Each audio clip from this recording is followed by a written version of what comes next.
Yuk jadi bagian dari dakwah kami. Dukung operasional dakwah dan sosial kami, raih pahala amal jariah yang terus mengalir sampai hari kiamat. Assalamualaikum warahmatullahi wabarakatuh. Alhamdulillah, selalu saja lisan kita memuji Allah Subhanahu wa taala atas segala nikmat yang diberikan kepada kita, terutama nikmat Islam dan iman. Karena dengan Islam dan iman kita jadi meyakini la ilaha illallah, la ma'budu bihaqqin illallah. Tidak ada Tuhan, pencipta, penguasa, pemilik semua yang di langit, semua yang di kedalaman lautan, semua yang di atas bumi ini kecuali Allah. Terjangkau atau tidak terjangkau oleh mata kita. Dan dengan itu kita jadi punya panduan hidup. Karena orang yang beriman kepada Allah akan punya panduan hidup. Mana dia mengetahui mana makanan, minuman, pendapatan, pergaulan, pakaian yang boleh dan tidak boleh. Dan tentu dengan ini mereka mendapatkan kebahagiaan di dunia, puncaknya nanti akan mendapatkan balasan kebahagiaan abadi di surga nanti. Oleh karena itu jadilah orang yang selalu bersyukur kepada Allah, karena Allah telah meringankan kalimat syukur itu dengan Alhamdulillah. Selanjutnya kita panjatkan salam hormat kita kepada utusan Allah Nabi besar Muhammad sallallahu alaihi wa alihi wasallam, sebagaimana Allah telah memerintahkan kita untuk mengucapkan salam hormat tersebut. Dan tentu juga sebagai balas jasa 23 tahun dari masa hidup beliau yang dihabiskan untuk agama ini. 13 tahun fase Mekah semuanya dengan hinaan, cacian, puncaknya diusir dari kampung halamannya Mekah. Dan kita tahu betapa pedihnya orang kalau diusir dari kampung halamannya. Dan 10 tahun fase Madinah semuanya penyempurnaan agama ini sampai akhirnya kita bisa menikmati dan menjadikan sebagai panduan hidup kita. Baik, kita melanjutkan bedah buku kita, Kunci Sukses di Alam Kubur, yang ditulis oleh Dr. Ahmad Mustafa Mutawalli. Kembali saya ingatkan, salah satu hal yang mendasar yang merupakan ciri khas agama kita Islam adalah beriman kepada yang gaib. Hal yang gaib artinya tidak nampak dengan mata manusia. Dan Allah menyebutkan itu di awal surah Al-Baqarah, alladzina yu'minuna bil ghaibi wa yuqimuna shalah. Orang-orang yang beriman kepada yang gaib dan sibuk mendirikan salat. Tidak semua yang tidak nampak dengan mata itu berarti tidak ada. Karena orang-orang ateis, mereka tidak mau beriman kepada Allah, karena bagi mereka Allah tidak nampak. Tidak mau beriman kepada adanya kehidupan setelah kematian, karena bagi mereka itu tidak nyata. Dan seterusnya. Padahal sebenarnya secara akal sehat, secara rasional itu sudah terbantahkan. Cukup banyak hal yang bisa kita rasakan tapi tidak nampak dengan mata kita. Ini sudah pernah saya kasih contoh di pertemuan yang lalu, tapi saya ingatkan kembali. Misal kita tiap hari merasakan rasa lapar, kita merasakan rasa haus, kita juga punya rasa suka, kita punya rasa benci, kita punya rasa mengantuk, kita punya rasa capek dan segala macam hal. Tapi kita tidak pernah lihat wujudnya, cuma kita bisa rasakan. Ini dalil atau bukti, argumentasi secara akal kalau hal yang gaib itu ada. Kalau ini saja hal-hal dasar yang kita lalui dalam keseharian, ada yang tidak nampak dengan mata tapi ada dan kita bisa rasakan. Nah begitu juga dengan kehidupan alam barzah di kuburan, begitu juga dengan kehidupan di akhirat sana nanti. Beruntunglah kita menjadi seorang muslim karena kita sudah diberikan bocorannya. Kita tahu dari mana asalnya manusia ini. Siapa manusia pertama yang diciptakan, dari bahan apa diciptakan, apa yang terjadi awal sekali diciptakan. Adam alaihissalam dari tanah atau yang dari tembikar berwarna hitam. Kemudian setelah diciptakan Allah SWT memerintahkan para malaikat sujud kepadanya. Yang menolak sujud adalah iblis dari kalangan jin. Kemudian Allah melaknatnya dan akhirnya dia mengiklankan permusuhan abadi kepada Nabi Adam dan keturunannya. Lalu Nabi Adam masuk surga, lalu diturunkan ke bumi menjadi khalifah. Kemudian mulailah berjalan syariat Allah Subhanahu wa taala dan peraturan-peraturannya dari turunan anak Adam, dan semua akan berakhir nanti dengan kematian secara individual dan kiamat nanti secara massal. Kemudian semuanya akan menuju ke alam barzah, lalu dibangkitkan di mahsyar, ditimbanglah amal baik dan amal buruknya. Kemudian nanti ada puncak balasan orang-orang yang patuh, saleh dan saleha akan masuk ke dalam surga abadi dan sudah dirincikan surga itu. Dari pintunya, taman-tamannya, pakaiannya, makanannya, minumannya, istanahnya, pelayan-pelayannya, bidadara dan bidadaranya, segala macam terinci. Begitu juga dengan ancaman bagi orang yang durhaka dan membangkang, kafir, musyrik, orang-orang munafik. Mereka akan disiksa dan sudah dirincikan dari siksaan yang paling ringan di neraka sampai siksaan yang paling berat. Kita sangat beruntung menjadi seorang muslim. Kita sudah punya bocorannya semua. Tidak ada sesuatu yang tidak jelas bagi kita. Dari mana asalmu manusia? Oh, sudah ada jawaban dari Nabi Adam. Apa tujuan kamu ada di sini? Oke, kita sudah tahu tujuan kita. Allah katakan dalam surah Az-Zariyat, surah nomor 51 ayat 56, "Wa ma khalaqtul jinna wal insa illa liya'budun." Aku tidak ciptakan jin dan manusia kecuali untuk mengabdi kepadaku. Jadi memang kita tujuannya ada di muka bumi ini, Bapak Ibu sekalian, kita semua ada di sini memang tujuannya untuk majelis ilmu seperti ini. Memang untuk sholat kalau azan, memang untuk bakti dengan orang tua, memang untuk jenguk orang sakit, memang untuk baca Quran, untuk doa, untuk zikir, dan tidak ada tujuan lain. Kalau makan, minum, tidur, interaksi dengan orang, ini pelengkap hidup saja. Kita sudah tahu tujuan kita. Kita sudah tahu semua kebaikan yang kita kerjakan, apapun itu, sekecil apapun, senyum dengan saudara muslim, bersedekah dengan Rp1.000 misalnya, berbagi dengan sepotong roti, atau misalnya sebutir beras pun, maka Allah mengatakan, "Faman ya'mal mithqala dzarratin khairan yarah."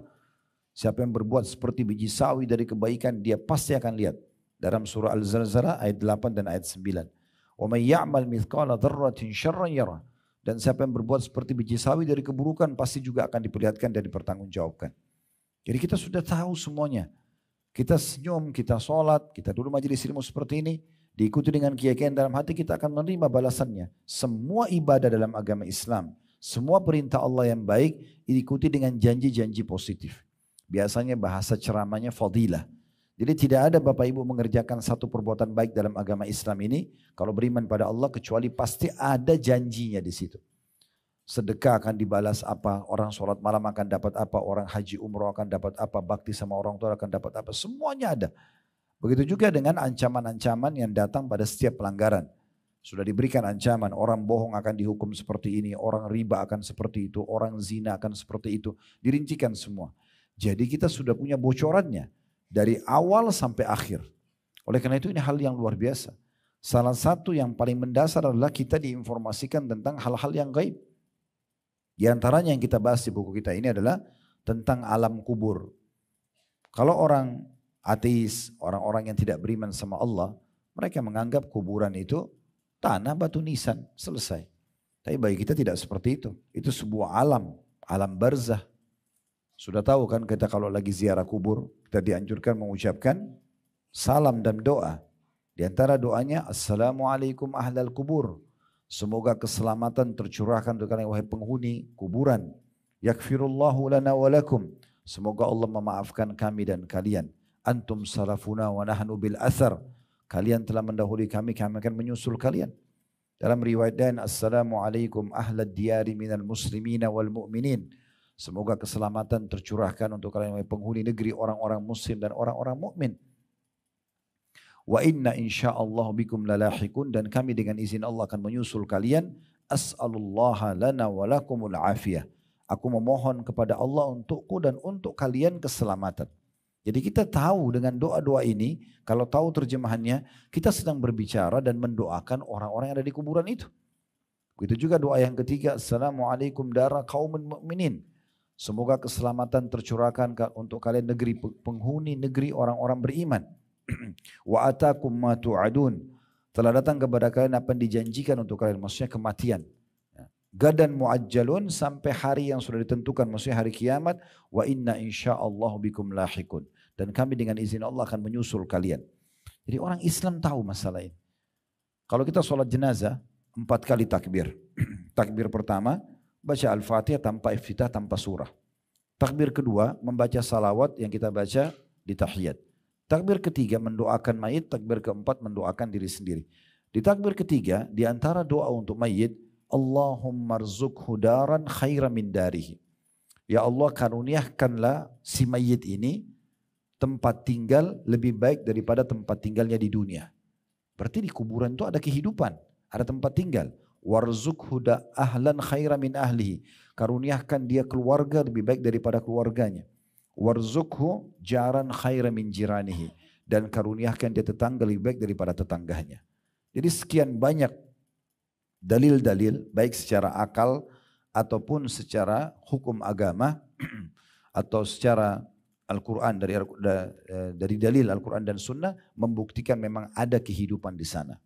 Dan ini satu karunia yang luar biasa yang harusnya kita syukuri. Pada pertemuan yang lalu saya sempat menjelaskan di halaman nomor 4, kemudian nomor 5 dan nomor 6 juga nomor 7 tentang dalil-dalil yang diangkat oleh penulis benarnya ada kehidupan di alam barzah itu.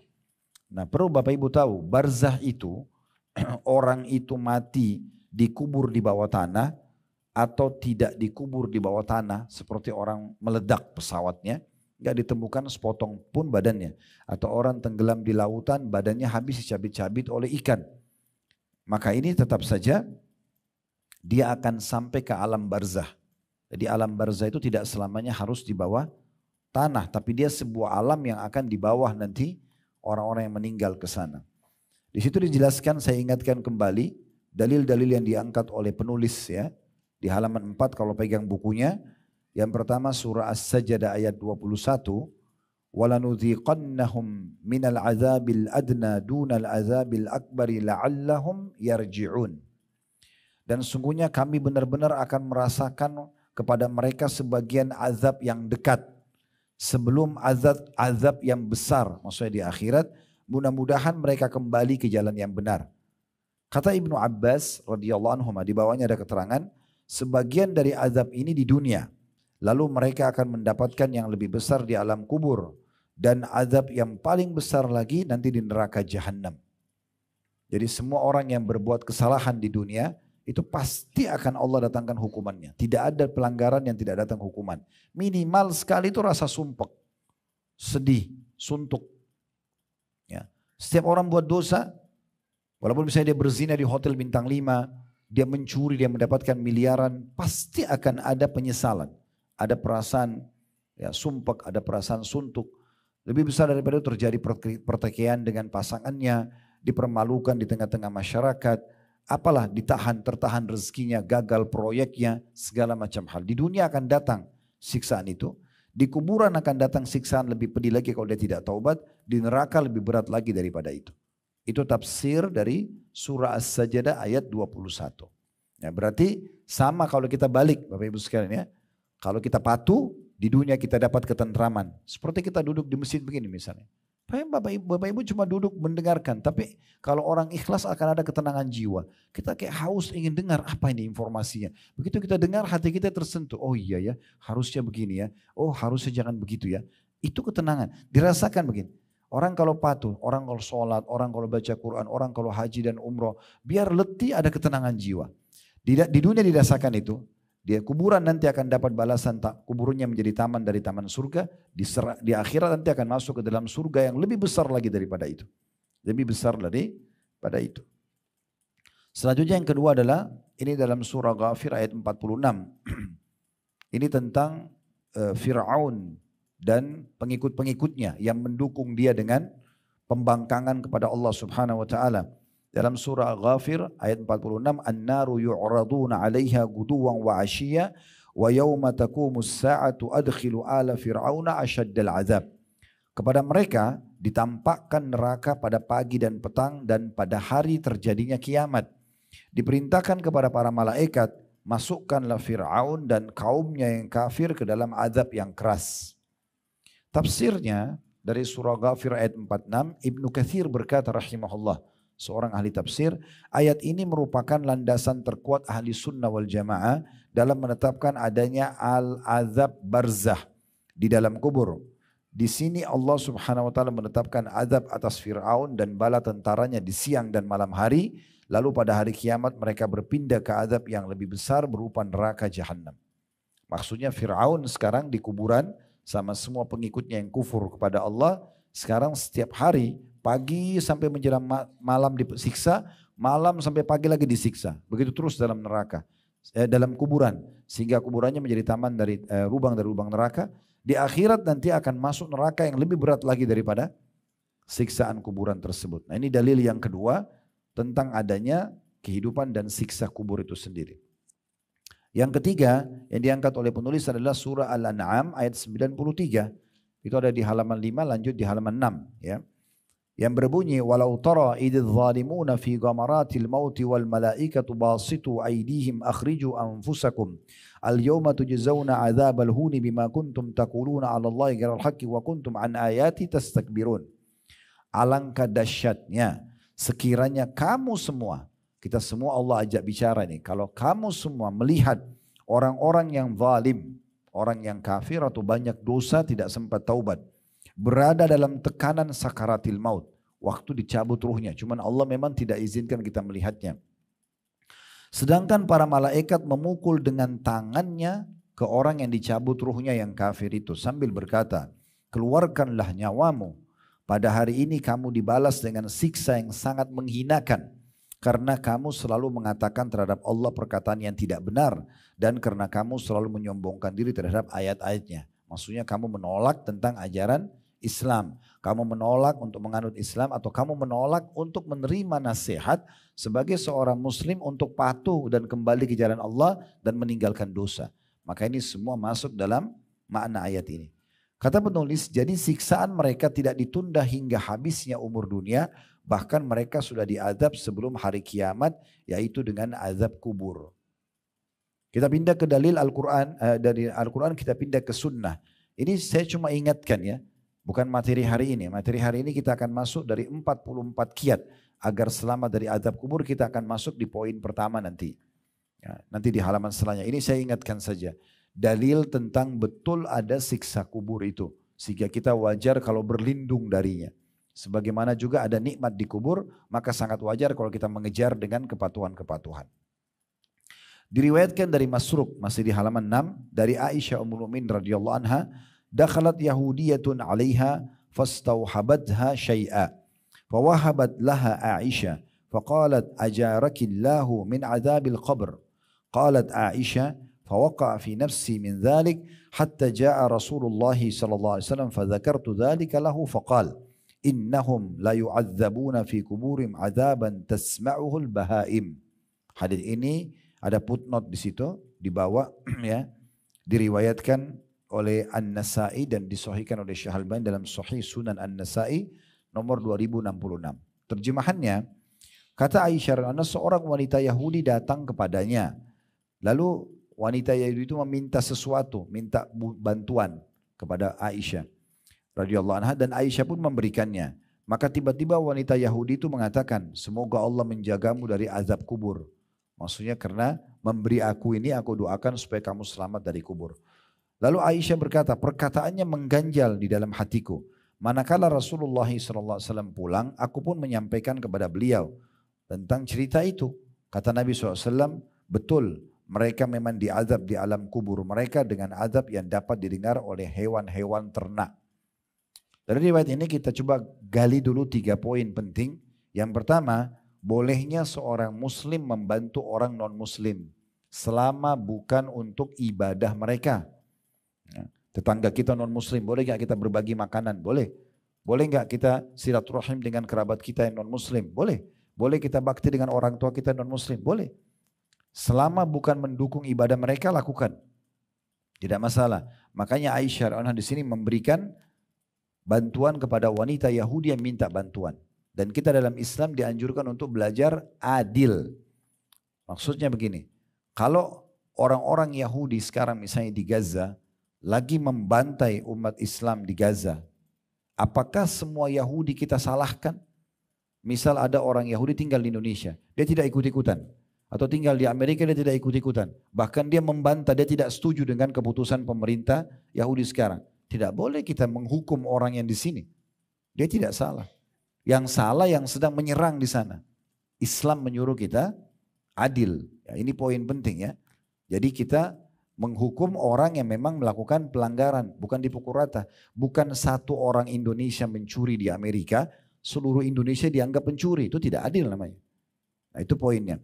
Kemudian poin yang kedua yang bisa diambil dari hadis ini atau riwayat ini adalah adanya doa yang dibaca juga oleh orang Yahudi, tetapi doa mereka ya Kalau untuk umat Islam, misalnya mereka mendoakan supaya Allah binasakan kita, itu tidak akan diterima. Tidak akan diterima. Tapi kalau ada orang non-muslim berdoa, misal dia berdoa agar mendapatkan petunjuk. Misal seperti pernah dengar Hamzah, paman Nabi, waktu dia sebelum masuk Islam, dia sempat selepas berburu didatangi oleh seorang wanita, yang kebetulan wanita ini menyaksikan di depan matanya Abu Jahal sedang mencaci maki Nabi Muhammad SAW. Tapi wanita ini tidak tahu harus bantu seperti apa. Wanita ini pun bukan orang muslim. Tapi dia tidak tega melihat Nabi dicaci maki oleh Abu Jahal. Dia keluar dari pintu gerbang Mekah, dia temui Hamzah. Kebetulan Hamzah paman Nabi. Maka dia mengatakan, wahai Hamzah, tidakkah kau membela ponakanmu? Sesungguhnya Abu Hakam atau Abu Jahal telah mencaci makinya. Kata Hamzah, tidak ada yang membelanya. Kata dia, tidak ada. Maka Hamzah datang, kemudian tanpa banyak ngomong, mengambil busur panahnya dipukulkan ke kepala Abu Jahal. Sehingga berdarah, gitu kan. Lalu Hamzah mengucapkan kata-kata begini, berani benar kau ganggu dan caci maki Muhammad sementara aku di dalam agamanya. Aku di dalam, padahal ini Hamzah belum masuk Islam. Dia mengatakan aku di dalam agamanya. Maka Hamzah pun akhirnya pulang ke rumahnya sambil dia bingung. Kok saya tadi ucapin saya di agama Muhammad, padahal saya belum menganut agama Muhammad. Lalu malam itu dia berdoa. Dia mengatakan, ya Allah, dalam kondisi dia kafir ya. Dia belum masuk Islam. Dia berdoa, dia mengatakan, ya Allah, kalau seandainya memang agama Muhammad ini benar, tunjukkan aku. Kalau agama Muhammad ini tidak benar, jauhkan aku. Akhirnya besoknya hatinya tenang, dia masuk Islam. Berarti orang kafir boleh berdoa enggak kepada Allah? Boleh. Untuk dia dapat petunjuk, untuk dia diberikan kesembuhan, Allah masih bisa kasih. Ya kan gitu. Tetapi kalau dia berdoa untuk keburukan umat Islam, tidak akan diterima. Sesuai dengan hadis Bukhari. Di mana Nabi SAW pernah jalan dengan Aisyah, lalu seorang pendeta Yahudi lewat dan mengatakan, Assalamu alaikum. Assam, bukan assalam. Ya. Assam artinya kematian. Orang Yahudi ini mau mendoakan buruk Nabi. Tapi dia berharap Nabi enggak dengar. Dia mengatakan, Assalamu alaikum. Maka Aisyah dengar dan marah. Mengatakan, semoga assam buat kalian. Dan juga dilaknat. Gitu kan. Maka Nabi SAW mengatakan, alaikum wa alaikum. Wa alaikum artinya untuk kalian juga. Jadi kalau Bapak Ibu diucapkan salam oleh orang non muslim, adabnya kita kalau dia bilang assalamualaikum, misalnya tetangga kita, teman, bisnis, siapa saja. Kemudian dia bilang assalamualaikum orang non muslim. Kita jawab. Jawabnya cuma wa alaikum. Nabi bilang wa alaikum. Jadi tidak ada salamnya, tidak ada warahmatullah, tidak ada wabarakatuh. Cuma wa alaikum saja. Nabi bilang wa alaikum. Aisyah dan Nabi mengatakan, wahai Aisyah, tenanglah. Tenanglah, maksudnya jangan emosional. Kata Aisyah, ya Rasulullah, tidak Anda dengar apa doa mereka? Mereka mengatakan assam, kematian buat kita. Kata Nabi SAW, tidak usah khawatir. Karena doa buruk mereka buat kita tidak akan diterima oleh Allah. Tapi doa kita kepada Allah untuk mereka, misalnya semoga Allah binasakan Yahudi di Gaza, itu akan diterima. Nah berarti kalau doa kehancuran untuk umat Islam tidak akan terima. Tapi kalau doa mereka dapat hidayah, mereka punya kebutuhan, itu Allah masih kasih. Makanya si Yahudi perempuan ini mendoakan Aisyah. Mengatakan semoga engkau selamat dari siksa kubur. Nah, gitu. Poin yang ketiga dari hadis ini bisa diambil adalah di saat itu Aisyah radhiyallahu anha rupanya belum memahami, belum sampai kepada beliau tentang adanya siksa kubur. Maka beliau mengatakan ini mengganjal dalam hatiku. Kenapa kok perempuan Yahudi ini bilang semoga kau selamat dari siksa kubur. Maka waktu Nabi datang aku pun bertanya, memang ada siksa kubur? Nah gitu. Berarti menandakan apa? Bukan aib seseorang belum faham. Ya kan? Bukan berarti orang sudah pengajian 10 tahun lalu sudah faham semua. Enggak. Kami sudah belasan tahun terjun di medan dakwah, masih ada saja hal-hal baru kalau kita baca buku dari pengalaman, dari dalil yang baru kita dapatkan. Bukan mustahil. Ya. Puluhan tahun bahkan seluruh hidup kita kalau kita belajar agama ini tetap aja masih ada yang kita akan dapatkan yang baru. Ya. Oleh karena itu jangan merasa malu atau risih mengatakan oh saya belum tahu. Karena kalau kita diinformasikan pada saat itu sebuah informasi dan kita mengatakan, oh maaf saya belum tahu, tolong ajarkan kepada saya. Maka di saat itulah kebodohan kita terhadap ilmu itu hilang. Karena kita langsung mempelajari. Nah itu poin penting. Ya. Maka Nabi SAW pun, ini pelajaran terakhir, menjelaskan tentang, ini pelajaran yang keempat. Tadi saya bilang 3, maaf, ini ada 4. Lalu Nabi SAW mengatakan benar, mereka, Nabi langsung jelaskan, orang-orang Yahudi itu, karena mereka kalau tidak beriman, akan disiksa di alam kubur mereka dengan azab yang dapat didengar oleh hewan-hewan ternak. Berarti ada kehidupan kuburan. Karena kita sedang bicara tentang 44 kiat selamat dari siksa kubur ya. Dalil terakhir di sini hadis yang diriwayatkan Imam Muslim dan disahihkan oleh Syekh Albani dalam Mishkah di nomor 941, ada di halaman 7 ya. Dari Ibnu Abbas radhiyallahu anhu, beliau berkata, "Anna Nabiy sallallahu alaihi wasallam kana yu'allimuhum hadha ad-du'a kama yu'allimuhum as-surata minal Qur'an. Yaqul qulu Allahumma inni a'udzu bika min 'adzabi jahannam wa a'udzu bika min 'adzabil qabr wa a'udzu bika min fitnatil masiihid dajjal wa a'udzu bika min fitnatil mahya wal mamat." Ibnu Abbas berkata, Nabi SAW mengajari para sahabatnya doa berikut sebagaimana beliau mengajari mereka sebuah surah dari Al-Quran. Maksudnya saking pentingnya doa ini sampai Nabi mengulang-ulangi mengajarkan para sahabat seperti diajarkan kepada mereka ayat-ayat Al-Quran. Maka Nabi SAW bersabda, seringlah ucapkan, "Ya Allah, aku berlindung kepadamu dari azab neraka Jahannam." Di poin ini dulu, Nabi SAW mengatakan dalam riwayat lain, tidak ada seorang muslim yang berlindung kepada Allah dari api neraka 3 kali, riwayat lain sampai 7 kali, kecuali neraka akan merespon sambil mengatakan, "Ya Allah, hambamu fulan berlindung kepadamu dariku, maka selamatkan ia dariku." Jadi menandakan neraka itu makhluk Allah yang hidup dan sudah ada.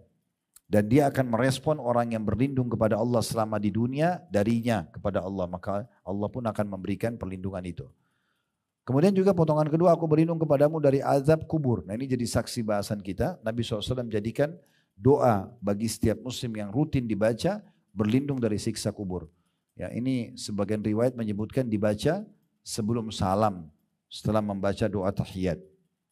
Yang ketiga, aku berlindung kepadamu dari fitnah al-masihid dajjal yang akan keluar nanti di akhir zaman, ini ada bahasan sendiri.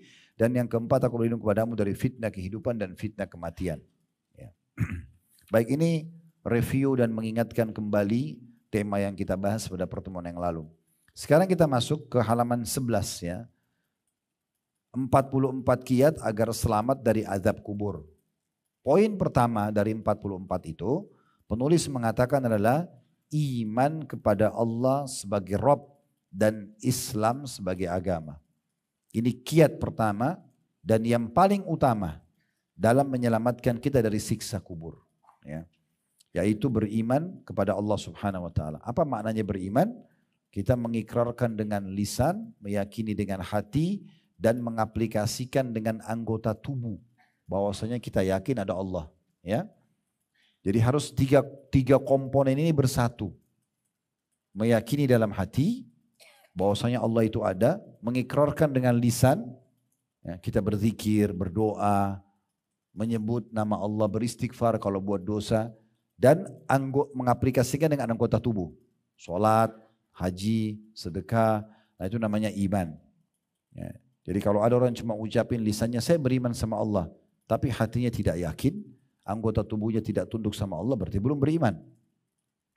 Makanya pernah ada satu orang Arab Badui, dia baru saja syahadat, lalu dia mengatakan, amanna, kami sudah beriman. Maka Allah turunkan firman-Nya, "Qul lan tu'minu walakin qulu aslamna walamma yadkhulul imanu fi qulubikum." Kata Allah Subhanahu wa taala, jangan kalian mengatakan sudah beriman, tapi katakan kalian sudah masuk Islam sampai iman itu tertanam dalam hati kalian. Sampai iman itu tertanam dalam hati kalian. Itu poin pertama dulu tentang definisi iman. Iman itu berarti meyakini dalam hati tentang Allah, keberadaan Allah, mengikrarkan dengan lisan dan mengaplikasikan dengan anggota tubuh. Poin yang kedua yang perlu difahami, iman itu bertambah dan berkurang. Dia bisa sangat kuat, dia bisa sangat lemah, bisa juga tengah-tengah. Tergantung dari apa? Amal soleh dan dosa. Makin kuat dan makin baik, makin semangat ya, kita melakukan ibadah, maka makin naik level iman kita. Makin kita membuka pintu pelanggaran dan dosa, makin lemah iman kita. Kenapa orang kalau pergi umroh dan haji merasa imannya sangat kuat? Karena di sana padat program ibadah. azan sudah langsung ke masjid. Nonton pun di TV di kamar hotel, orang tawaf, gitu kan. Allahu alam kalau emang ada jemaah haji umroh masih sibuk nonton yang lain, tapi umumnya orang begitu. Masuk ke mall nggak ada musik, perempuan semua berhijab. Lingkungan dan situasi membawa kita pada amal soleh, maka imannya lebih terasa baik. Nah seperti itu.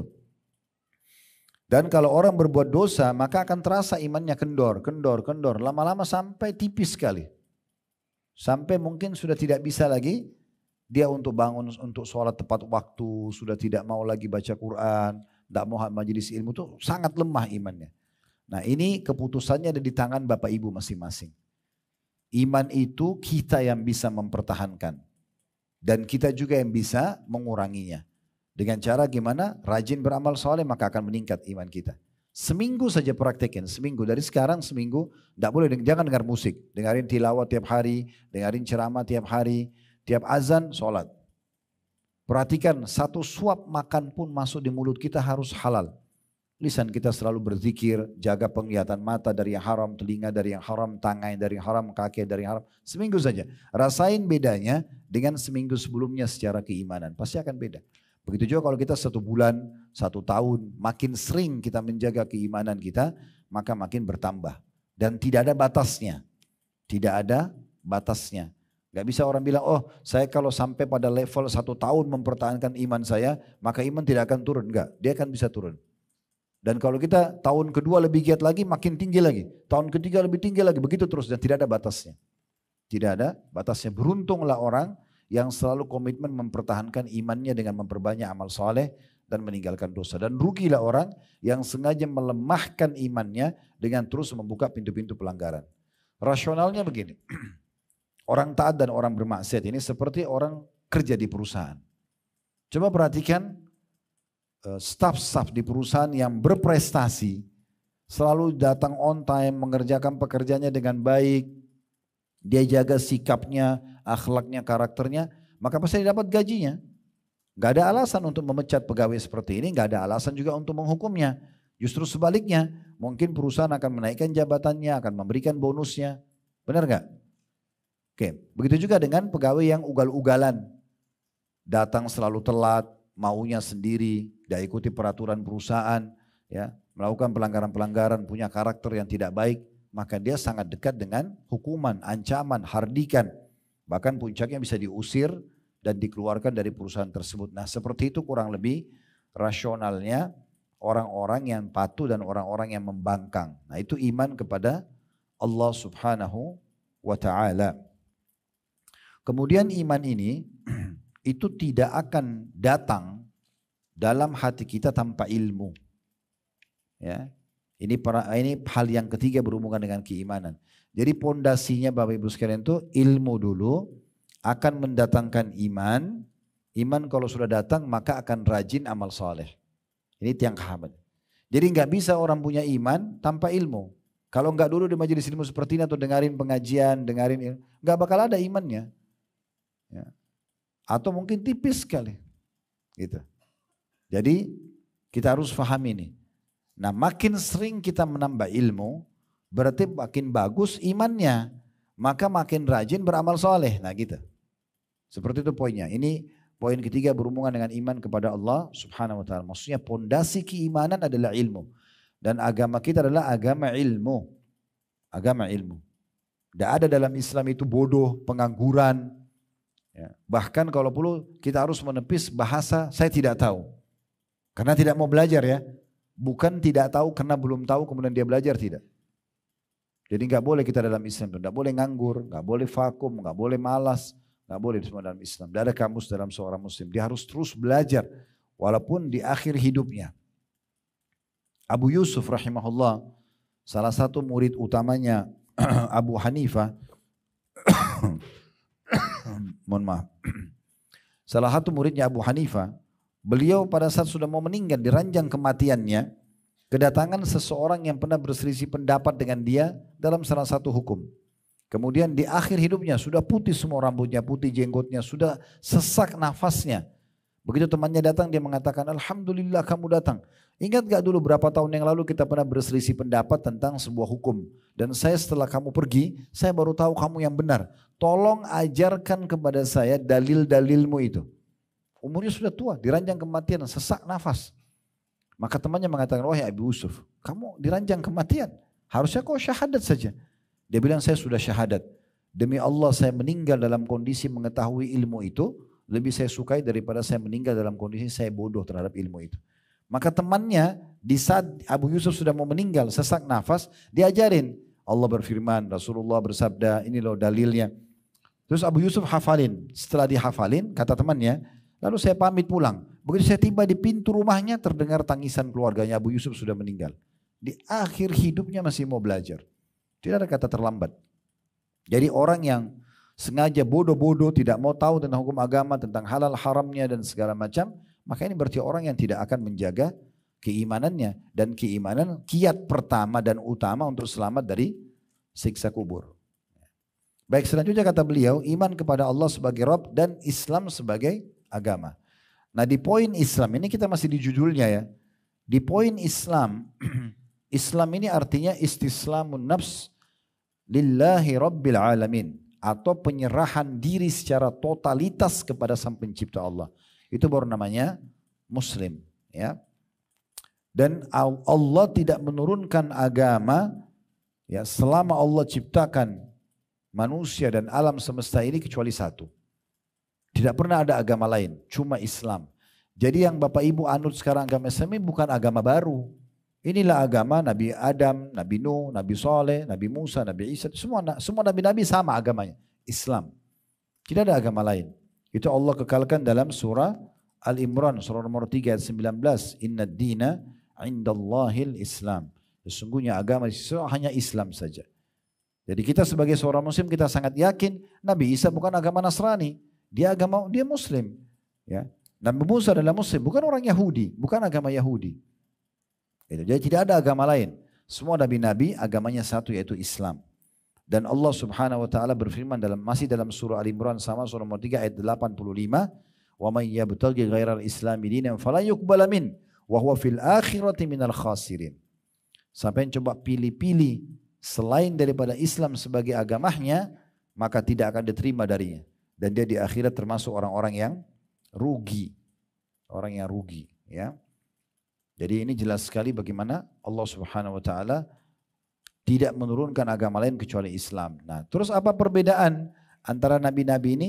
Beda di syariat, di hukum-hukum. Ada hukum yang turun dalam Taurat, begitu datang Injil setelahnya, mungkin hukum itu dihapus atau ada hukum yang ditambah. Begitu juga dengan datang Al-Quran, ada hukum yang dihapus, ada hukum yang ditambah atau ada hukum yang dipertahankan. Ya seperti itu, tapi nabi-nabi semuanya sama agamanya. Makanya kata Nabi Muhammad SAW di dalam hadis yang sahih, perumpamaan aku dan nabi-nabi sebelumku semuanya ibarat seperti satu bangunan yang mewah, yang bagus. Orang-orang mengelilinginya sambil memuji-muji bangunan tersebut dan berkata, sungguh indah sekali bangunan ini. Dan mereka menemukan ada satu batu bata yang belum diletakkan. Maka mereka berkata, kalau seandainya satu batu bata ini diletakkan maka akan sempurna bangunan ini. Apa kata Nabi Muhammad SAW? Ketahuilah aku satu batu bata itu. Jadi maksudnya apa? Nabi Muhammad tidak beda sama Nabi Isa, tidak beda sama Nabi Musa, tidak beda sama Nabi Nuh. Sama. Ibarat seperti satu bangunan melengkapi satu sama yang lainnya. Nah seperti itulah yang kita fahami tentang masalah Islam. Dan dalam Islam kita tahu kita harus meyakini semua nabi-nabi itu beriman kepada Allah. Kalau ada seorang muslim mengatakan Nabi Isa bukan Nabi, dia kafir. Nabi Musa bukan Nabi, dia kafir. Kita tahu rukun iman kita, iman kepada Allah, iman kepada malaikat, iman kepada kitab-kitab, iman kepada para rasul, iman ke hari kiamat dan takdir buruk. Ya. Ini dari sisi judulnya. Baik, sekarang diangkat dalil oleh penulis hadis Al-Bara' Ibn Azib radhiyallahu anhu.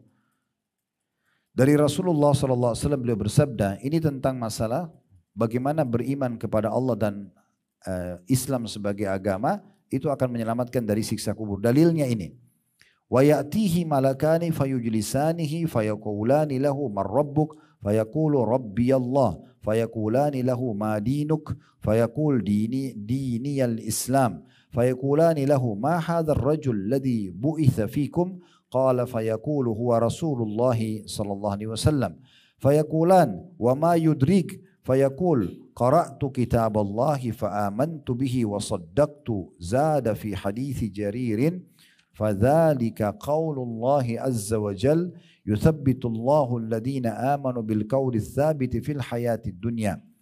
Al-aya thumma ittafaqa qala fayunadi munadin minas sama' an qad sadaqa 'abdi fa afrishuhu minal jannah waftahu lahu baban ilal jannah wa albisuhu minal jannah. Qala fayatihi min rawhiha wa tibiha, qala wa yuftahu lahu fiha madda basarihi. Terjemahannya, kata Nabi Muhammad SAW tentang ruh orang-orang beriman kalau meninggal. Semoga kita termasuk insyaAllah. Lalu mayit mukmin itu, orang mati yang beriman kepada Allah, laki-laki atau perempuan, didatangi dua malaikat di kuburan. Keduanya mendudukkannya dan bertanya kepadanya, siapa Rabbmu? Pertanyaan yang masyhur dalam kuburan. Maka dia menjawab, Rabbku Allah. Rabb itu artinya pencipta, pemilik, penguasa yang menghidupkan dan yang mematikan. Jadi kalau misalnya ibu dan bapak baca Rabbighfirli wali itu kita sedang memanggil, wahai penciptaku, wahai yang memilikiku, yang menguasaiku, yang menghidupku, yang mematikanku, gitu ya. Rabbku Allah. Keduanya para malaikat kembali bertanya lagi, apa agamamu? Dia menjawab, agamaku adalah Islam. Keduanya bertanya lagi, siapa laki-laki ini yang diutus untuk kalian atau kepada kalian? Dia menjawab, beliau adalah Rasulullah sallallahu alaihi wasallam. Keduanya kembali bertanya, dari mana engkau mengetahuinya? Maka mayit ini menjawab, aku membaca kitab Allah, maksudnya Al-Quran, dan maka aku beriman kepadanya dan membenarkannya. Dalam hadis Jarir nama orang ya, ada tambahan, yaitu tambahan hadisnya, ini adalah makna firman Allah subhanahu wa ta'ala. Allah ini gak dimiringkan tulisannya, kalau yang pegang bukunya ya, itu menandakan terjemahan dari ayat Al-Quran. Allah meneguhkan orang-orang yang beriman dengan perkataan yang teguh dari surah Ibrahim ayat 27. Maksudnya nanti kalau Bapak Ibu beriman kepada Allah dan selama hidup di dunia ini berusaha maksimal patuh kepada Allah, mengerjakan perintah, meninggalkan larangan, nanti di dalam kuburan seperti surah Ibrahim ayat 27, kita bisa jawab sendiri. Ya. Jadi kita langsung jawab, Tuhanku Allah, agamaku Islam, Nabiku Muhammad, itu sendiri. Biar Bapak Ibu hafal mati di muka bumi ini, sekarang sudah hafal Tuhanku Allah, Nabiku Muhammad, agamaku Islam, tapi nggak pernah sholat, tapi nggak pernah patuh sama Allah, nggak beriman sama Allah, nggak bisa jawab. Dia tidak bisa jawab. Jadi ini makna daripada surah Ibrahim ayat 27. Allah akan kokohkan lisan orang beriman untuk menjawab pertanyaan tersebut. Kemudian Al-Bara dan Jabir meriwayatkan dengan redaksi yang sama. Maksudnya ada riwayat yang tambahannya, tanda kutip berarti tambahan hadis. Lantas seorang penyeru dari langit berseru, Allah berfirman, hambaku berkata benar. Maksudnya pada saat si mayit mengatakan Tuhanku Allah, agamaku Islam, Nabiku Muhammad, maka Allah mengatakan hambaku benar dengan jawaban itu. Bentangkanlah hamparan di kuburannya itu dari surga untuknya. Bukalah untuknya pintu menuju ke surga dan berilah ia pakaian dari surga. Maka keindahan dan aroma harum surga sampai kepadanya. Lalu kuburnya dilapangkan sejauh pandangan matanya. Jadi ini keadaan kuburan. Jadi walaupun kita masukkan mayit itu 1 kali 2 meter, nanti kalau orang mukmin meninggal dunia maka akan berubah. Berubahnya dia bisa melihat surganya. Dia bisa melihat surganya. Dan sampai kepadanya bau wangi, dalam riwayat ini diberikan pakaian juga dari surga. Dan kemudian diluaskan kuburannya seluas pandangan matanya. Ada satu buku saya sarankan untuk beli, tapi saya tidak tahu penerbitnya, ya, tidak ingat. Dulu beberapa tahun lalu waktu saya mengajar tentang masalah alam kubur juga ini, judulnya masih 559 kisah nyata atau kisah alam barzah. Saran saya buku itu dibeli. Memang di dalamnya kalau setahu saya ada 500 lebih kisah. itu dibagi dua. Ratusan kisah tentang kuburan secara fakta lapangan yang ditemukan, kuburan yang memang seluas pandangan mata, ada mayit yang jasadnya masih utuh, dan ada ratusan cerita tentang siksa kubur. Ada orang baru dimasukkan di kuburan tapi tiba-tiba teriak, terdengar suara, begitu digali ditemukan ada rantai api di dadanya dan segala macam, itu ada diangkat kisah. Nah, salah satu yang diangkat dalam kisah buku itu, kisah nyata di Irak terjadi, ada seorang penggali kubur, dia pada saat menggali kubur, setelah selesai karena dia capek, dia sandar di dinding kubur itu, ternyata jebol. Begitu jebol dia melihat dengan penyampaian dari dia, kuburan itu, tanah itu luas seluas pandangan mata. Dan di dalamnya ada mayit yang di dadanya ada bunga mawar. Jadi jenazahnya masih utuh, kain kafannya masih utuh. Begitu pernyataan, dan itu diangkat juga oleh Ibnu Rajab rahimahullah dalam kisah-kisah seperti ini. Ya sebenarnya cukup banyak, tetapi walaupun tidak ada bukti seperti ini, tetap saja seorang mukmin, karena kita sedang bicara tentang iman kepada Allah, berarti tidak ada keraguan tentang informasi yang disampaikan oleh Allah dan Rasulnya.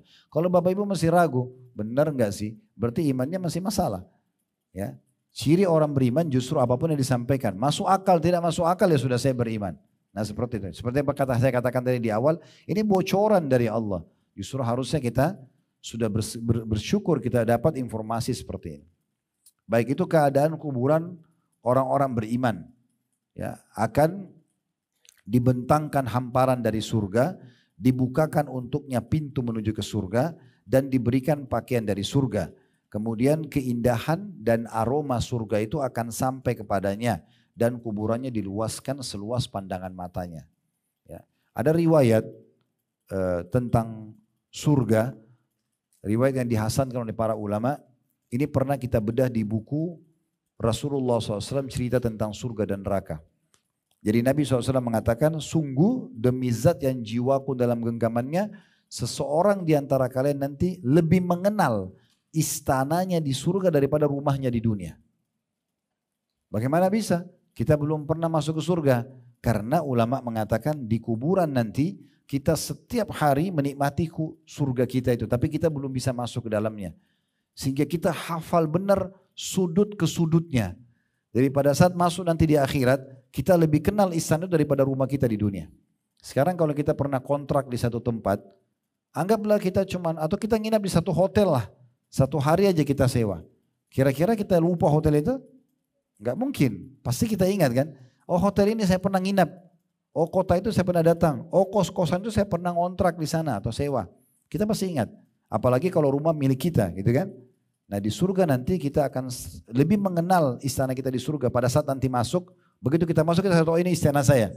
Karena selama di alam barzah kita sudah melihatnya dan menikmati aromahnya. Sebaliknya sekarang lanjutan riwayatnya. Qala wa innal kafira fadzakara mautahu qala wa tu'adu ruhuhu fi jasadi wa ya'tihi malakani fayudisanihi fayaqulani lah man rabbuk fayaqul ha la adri fayaqulani lahu ma dinuk fayaqulu ha la adri fayaqulani ma hadha ar-rajulu alladhi bu'itha fikum fayaqulu ha la adri fayunadi munadin minas sama' an kadhab fa'afrishuhu minan nar وألبسوه من النار وافتحوا له بابا إلى النار قال فيأتيه من حرها وسمومها قال ويضيق عليه قبره حتى تختلف فيه أضلاعه ثم يقيد له أعمى أبكم معه مرزبة من حديد لو ضرب بها جبل لصار ترابا قال فيضربه بها ضربة يسمعها ما بين المشرق والمغرب إلا الثقلين فيصير ترابا قال ثم تعاد فيه الروح. Terjemahannya, adapun orang kafir kata Nabi SAW, titik-titik di situ maksudnya ada cerita panjangnya. Beliau menyebutkan tentang proses kematiannya. Di sini tidak disebutkan lagi karena mau disaksi bahasan tentang keadaan kuburannya. Lalu beliau SAW mengatakan kemudian ruhnya pada saat jasadnya diantar di kuburan, ruhnya dikembalikan ke jasadnya. Lalu dua malaikat mendatanginya, mendudukkannya. Kemudian keduanya bertanya kepadanya, siapa Robmu? Dia menjawab, ha, aku tidak tahu. Keduanya kembali bertanya, apa agamamu? Maka dia menjawab, ha, aku tidak tahu. Keduanya bertanya lagi, siapa laki-laki ini yang diutus kepada kalian? Maka dia juga menjawab, ha, aku tidak tahu. Lantas penyuruh dari langit berseru, dia telah dusta, bentangkanlah hamparan dari neraka untuknya, dan berilah dia pakaian dari neraka, serta bukakanlah baginya pintu menuju ke neraka. Maka hawa panas api neraka sampai kepadanya, lalu kuburnya disempitkan hingga tulang-tulang rusuknya bersilangan. Kemudian dikirimkan kepadanya laki-laki dari kalangan malaikat, wujudnya seperti laki-laki, yang buta dan bisu membawa palu godam besi di tangannya. Maksudnya malaikat ini tidak punya penglihatan, Allah ciptakan begitu. Dia tidak dengar, tidak lihat, tapi dia membawa satu besi godam besar yang seandainya palu besi itu dihantamkan ke gunung, niscaya gunung itu akan hancur menjadi debu. Lantas orang itu, malaikat tadi, menghantam si mayit dengannya. Pukulan itu didengar oleh seluruh makhluk antara timur dan barat kecuali jin dan manusia. Setelah itu dia akan menjadi tanah hancur lebur, lalu ruhnya dikembalikan lagi kepadanya. Maksudnya diutuhkan lagi, dipukul lagi begitu sampai nanti hari kebangkitan. Potongan riwayat yang kedua ini menjelaskan kepada kita sebaliknya, orang yang tidak beriman kepada Allah Subhanahu wa taala akan merasakan siksaan seperti ini. Ya. Tidak usah terpengaruh dengan bentuk kuburannya. Mau semewah apapun bentuk kuburan, pakai marmer, pakai apa saja, selama yang di dalamnya orang kafir dan tidak beriman pada Allah, pasti jadi lubang dari lubang neraka. Dan akan disiksa seperti penyampaian Nabi SAW ini. Walaupun tanah kuburan itu cuma gundukan tanah, tidak terurus, penuh dengan rumput-rumput liar, tapi di dalamnya orang beriman tetap akan menjadi taman dari taman surga. Nah ini poin yang harus digarisbawahi. Dan kita lihat di sini orang kafir, ya, bagaimanapun dia mengetahui sebenarnya kalau Nabi Muhammad itu pernah dia dengar, Islam pernah dia dengar, gitu kan? Mereka tahu Allah itu, tapi mereka tidak beriman, maka mereka tidak bisa menjawab. Allah kunci mulut mereka, mereka cuma mengatakan saya tidak tahu, ya. Padahal sebenarnya dia tahu. Makanya di sini ada penyuruh mengatakan dia telah dusta. Sebenarnya dia tahu, cuma dia nggak bisa jawab. Maka dengan itu Allah Subhanahu wa taala menghukum dia. Kita akan kuatkan dengan poin yang kedua, kiat yang kedua, karena ini satu kesatuan, beriman kepada Rasulullah sallallahu alaihi wasallam. Dan insyaallah kita tutup dengan ini nanti ya. Kita akan buka pertanyaan setelah ini. Iman kepada Muhammad sallallahu alaihi wasallam sebagai nabi dan rasul. Bagaimana iman kepada Nabi Muhammad? Membenarkan risalah beliau.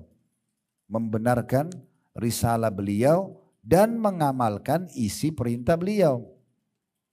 Banyak orang mengaku, saya pengikut Nabi Muhammad, saya orang Islam, tapi tidak menjalankan ya perintah beliau sallallahu alaihi wasallam.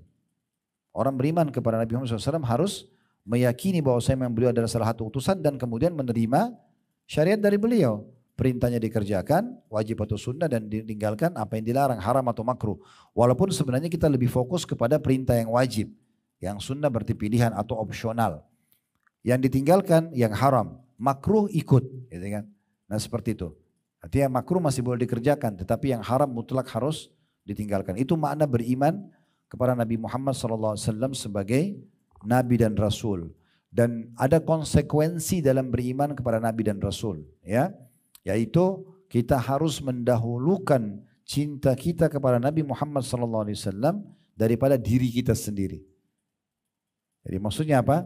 Apapun yang Nabi SAW perintahkan, walaupun jiwa kita tidak suka, kita terima. Apapun yang Nabi SAW larang, walaupun kita suka, kita tinggalkan. Makanya kata Nabi SAW, tidak akan beriman seseorang dari kalian, maksudnya kepada risalahku, kepada Allah juga, gitu kan? Sampai hawa nafsunya mengikuti apa yang aku bawa. Jadi misalnya contoh, kita mungkin ibu-ibu merasa gerah kalau pakai jilbab, tapi karena perintah Allah dan Rasulnya kita kerjakan. Tutup misalnya, kan gitu. Mungkin,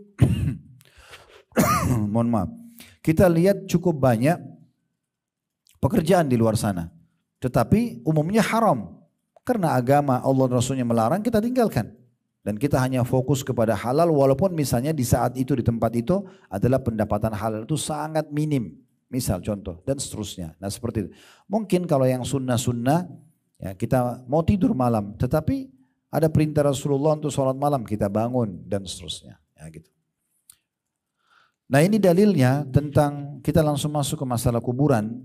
Kalau iman kepada Nabi Muhammad SAW juga akan menjadi kiat dari 44 kiat itu, ini kiat yang kedua, selamat dari siksa kubur. Hadis Anas bin Malik radhiyallahu anhu, dia menyampaikan kepada orang-orang bahwa Rasulullah sallallahu alaihi wasallam bersabda, "Innal 'abda idza wudi'a fi qabri wa tawalla anhu ashabuhu wa innahu la yasma'u qar'a ni'alihim atahu malakani fayuq'idanihi fayaqulan ma kunta taqulu fi hadzal rajul li Muhammadin sallallahu alaihi wasallam fa ammal mu'min fayaqulu asyhadu annahu abdullahi wa rasuluh fayuqalu lahu undur ila maq'adika minan nari qad abdalakallahu bihi maq'adan minal jannah fayarahuma jami'a qala Qatada wa dhukira lana annahu yufsahu lahu fi qabri thumma raja ila hadithi Anas قال وأما المنافق والكافر فيقال له ما كنت تقول في هذا الرجل فيقول لا أدري كنت أقول ما يقول الناس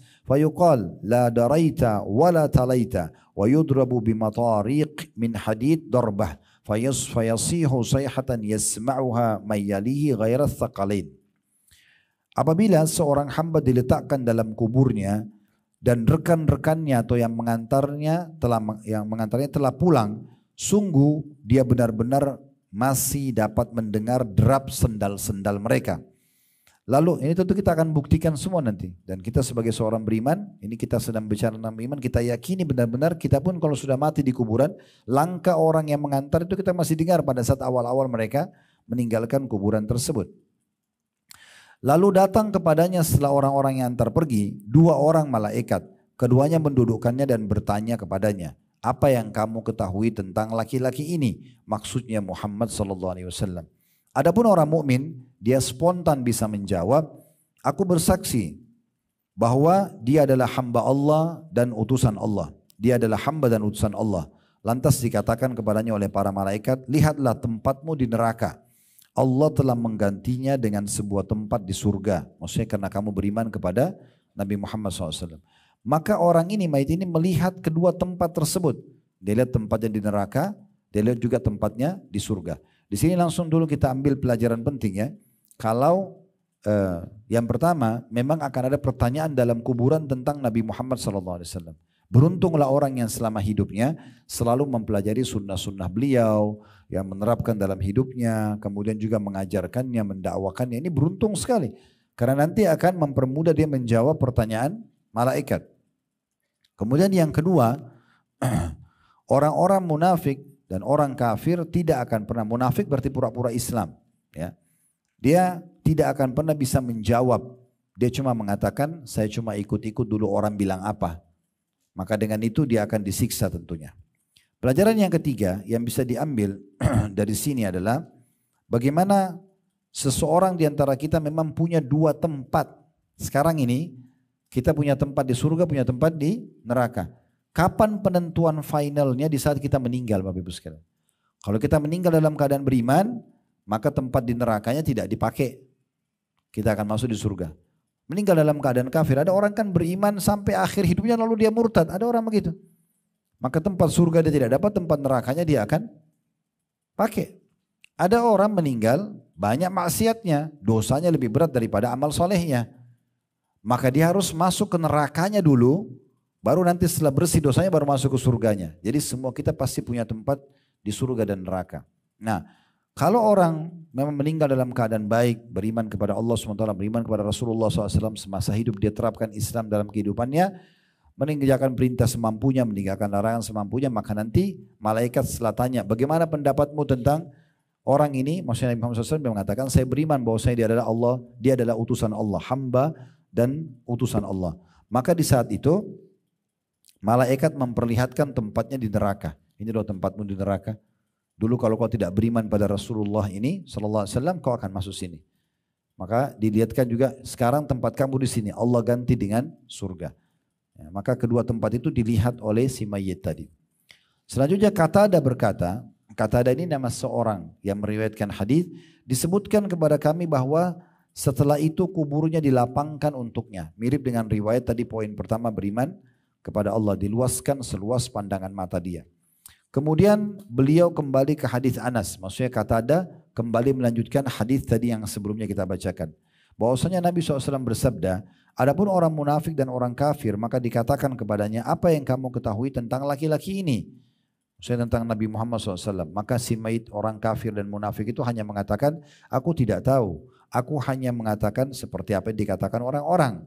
Maka dikatakan padanya, kamu tidak tahu dan tidak mau mencari tahu. Nah, ini pelajaran tambahan dari hadis yang ketiga, yaitu orang-orang yang sekarang ya, hidup di masa kita, terutama di masa kita ya, dengan adanya media yang sangat canggih, dengan kejadian Gaza kemarin, ya, orang masih tidak ada orang yang tidak kenal sekarang agama Islam. Semua orang dengar. Dan orang jadi tahu, orang jadi belajar Al-Quran. Sekarang yang jadi bestseller di Eropa dan Amerika Al-Quran. Banyak orang syahadat karena kejadian Gaza misalnya. Orang jadi tahu semua. Orang jadi tahu, orang-orang beriman kepada Allah. Orang-orang Palestina semua mengatakan kami sabar. Ini ujian dari Tuhan kami Allah. Disebutkan nama Allah. Makin diperkenalkan. Jadi tidak ada alasan untuk tidak tahu Islam terutama di masa kita sekarang. Makanya dalam riwayat kita ini, malaikat akan berkata pada orang kafir, kau tidak tahu dan tidak mau mencari tahu. Kau memang sengaja tidak mau tahu ini. Maka ya silahkan, tinggal terima hukumannya.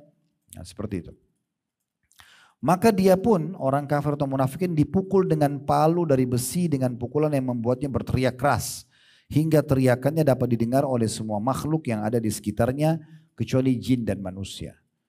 Ini hadis ada footnote nomor di bawah itu ya, nomor 5, hadis riwayat Bukhari dan disahihkan oleh Syekh Albani.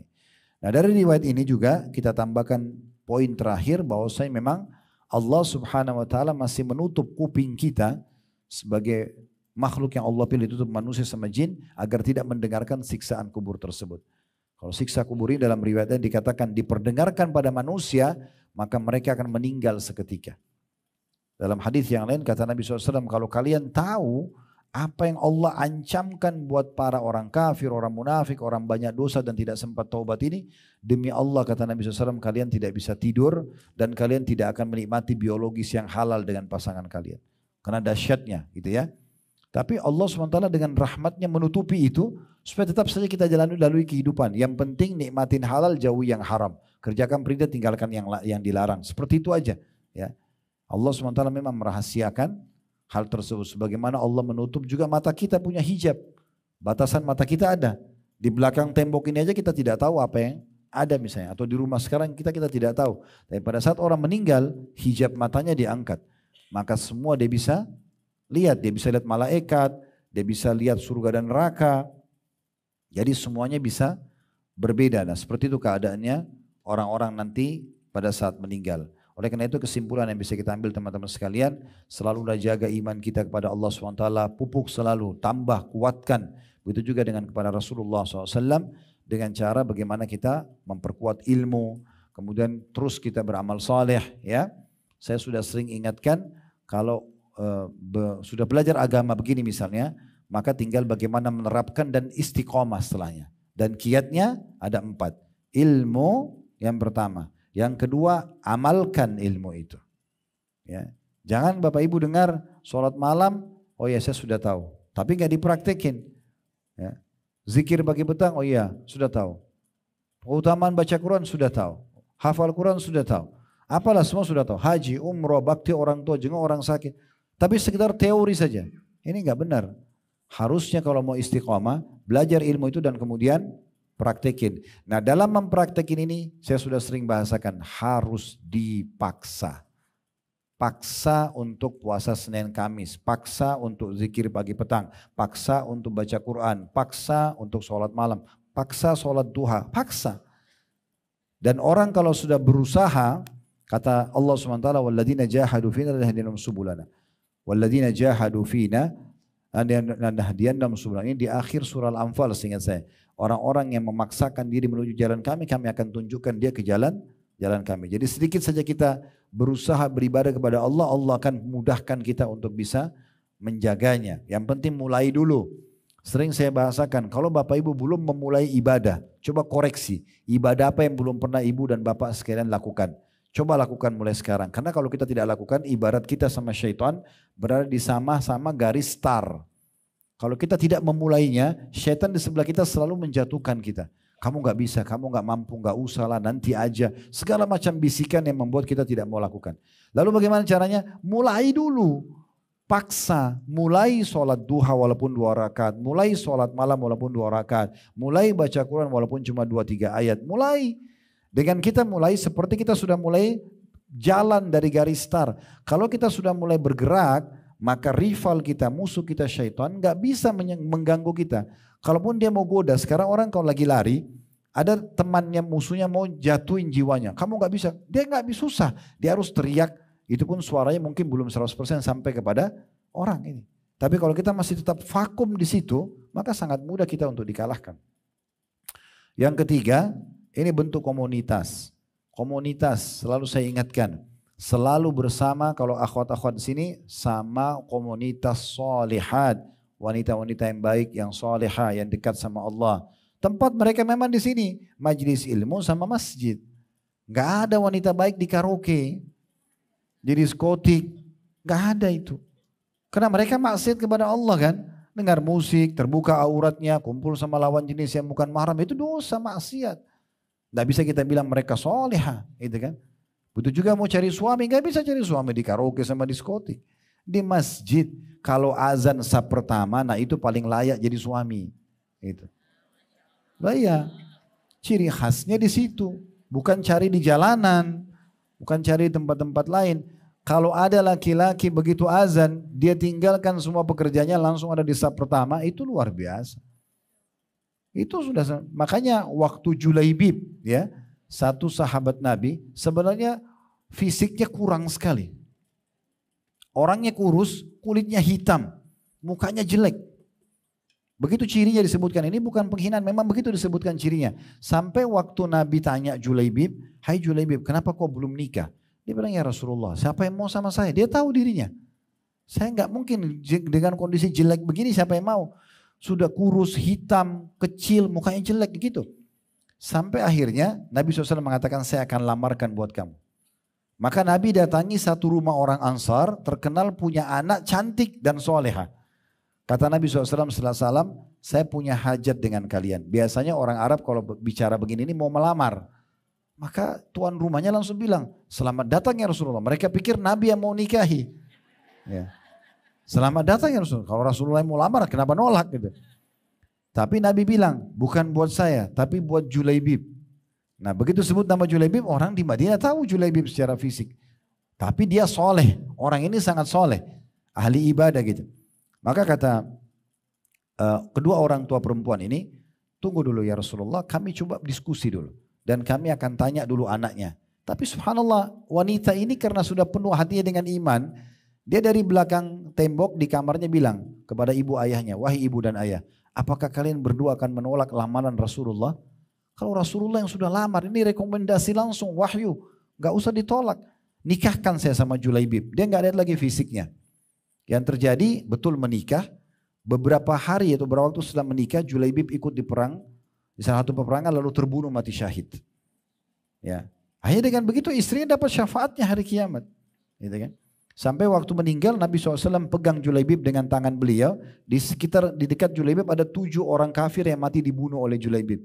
Maka Nabi SAW mengatakan, ya Allah, sungguhnya aku bagian dari dia, dia bagian dari aku. Jadi memang kita dahulukan agamanya, gitu kan? Bukan hanya tampannya, untuk apa dia tampan atau dia kaya, tapi ternyata nanti kasar dalam rumah tangga, tidak memberikan hak karena tidak faham, gitu kan? Tidak faham masalah ini. Dan dalam rumah tangga nanti jangan selalu bawa PR. Nanti saya yang nasihati. Apa jadi pahlawan kesiangan? Nanti saya yang luruskan. Untuk apa? Cari orang yang sudah baik. Itu komunitas penting. Kata Nabi SAW, almaru ala dini khalili. Seseorang sesuai dengan agama, temannya atau komunitasnya. Falyanzur ahadukum ila man yukhalil. Cari orang yang dia jadikan sebagai sahabatnya. Yang terakhir berdoa kepada Allah SWT agar dibuat istiqamah. Bisa bertahan dengan keimanan dan amal soleh tersebut. Ingat, waktu kita terbatas. Waktu kita terbatas. 70 tahun saja. Di sini kalau ada misalnya ibu-ibu kita, akhwat mayoritas datang. Misalnya yang paling sepuh umur 70 tahun misalnya. Lalu kita kalau tanya beliau, sekarang umurnya berapa 70 tahun? Bu, kira-kira 70 tahun ini berlalu seperti bagaimana sih? Pastikan dia akan mengatakan seperti sebentar aja. Terbukti ketemu sama temannya mungkin yang dulu sama-sama waktu masih kecil. Begitu ketemu mereka langsung nostalgia seakan-akan kejadian itu baru kemarin. Pernah gak ketemu sama teman-teman SD dulu? Kita sekarang sudah menikah, sudah punya anak. Terus kita ngobrol seakan-akan baru kejadian kemarin. Begitu nanti kalau kita meninggal. Oh dulu di dunia begitu ya.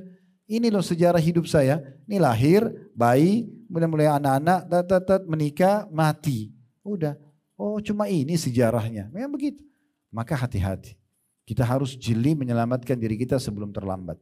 Setiap pengajian seperti ini Bapak Ibu sekalian. Tujuannya adalah memperbaiki mulai dengar ke depan.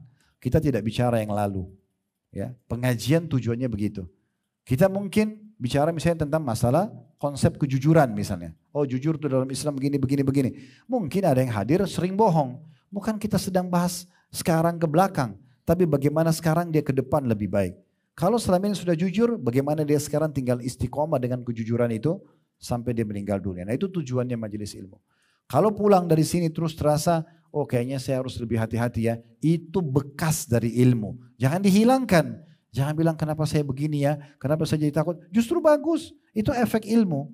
Sebagaimana orang kalau duduk dengan ahli maksiat, maka dia cerita tentang perzinahan tadi malam, kita termotivasi juga mau lakukan yang sama.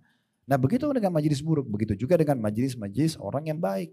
Maka akan memotivasi kita untuk selalu patuh kepada Allah SWT. Ini nilai yang sangat mahal, jangan disia-siakan. Ingat, mati itu sesuatu yang misterius. Kita tidak tahu kapan datang, di mana datangnya, kapan dia datang ini ya, bentuknya seperti apa kita tidak tahu. Dia kalau datang tidak kenal, mau orang kaya, mau orang miskin, laki-laki, perempuan, muda, tua, sakit, sehat, mati di saat itu. Tidak bisa kita menghindar. Kata Nabi SAW, kalau Allah ingin merenggut nyawa seorang hamba di sebuah tempat, Allah akan buat dia punya hajat di situ. Dia ke sana lalu Allah renggut nyawanya. Meninggal dunia. Dan kalau kita sudah meninggal dunia, kenangan di dunia ini tentang kita itu hanya hitungan hari. Hari pertama kita meninggal orang bilang, oh ini rumahnya si fulan, oh ini bajunya, oh ini sepatunya, oh ini, oh ini. Oh pernah menjabat ini. Setelah itu seminggu, 2 minggu, sebulan. Lama-lama orang lupa. Di sini saja yang hadir.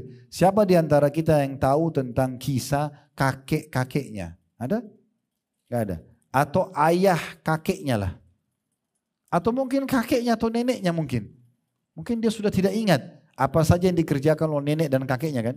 Berarti generasi 1 atau 2 saja kita sudah dilupain ini. Udah gak ada lagi. Yang tinggal bersama kita amal kita. Beruntunglah orang yang faham ini. Lalu dia segera menyelamatkan dirinya tentunya. Allahu a'lam. Semoga apa yang kita bahas hari ini bermanfaat buat kita semua.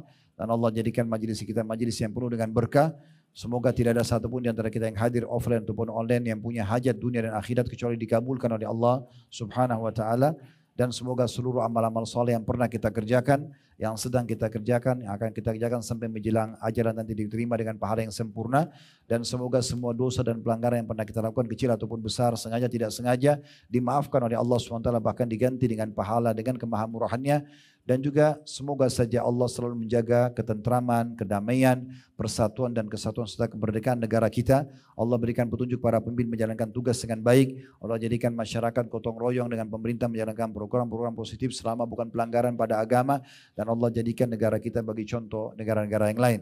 Dan kita juga berdoa agar saudara kita di Palestina, terutama di Gaza yang sedang tertindas, serta dimanapun mereka berada yang sedang tertindas, semoga Allah ikhlaskan niat mereka, terima para syuhada mereka, mulakan Islam di tangan mereka dan tangan kita semua, dan semoga Allah ikut sertakan kita bersama mereka di pahala, baik dengan doa, dengan harta, juga dengan jiwa kita, dan semoga Allah menyatukan kita semua di surga Firdausnya tanpa hisab, mana disatukan dalam majlis ilmu yang mulia ini. Allahumma amin. Wa sallallahu ala nabiyina Muhammadin wa alihi wa sahbihi wa sallam, wa akhiru da'wana alhamdulillahi rabbil alamin. Subhanakallahumma bihamdika asyhadu an la ilaha illa anta astaghfiruka wa atubu ilaik.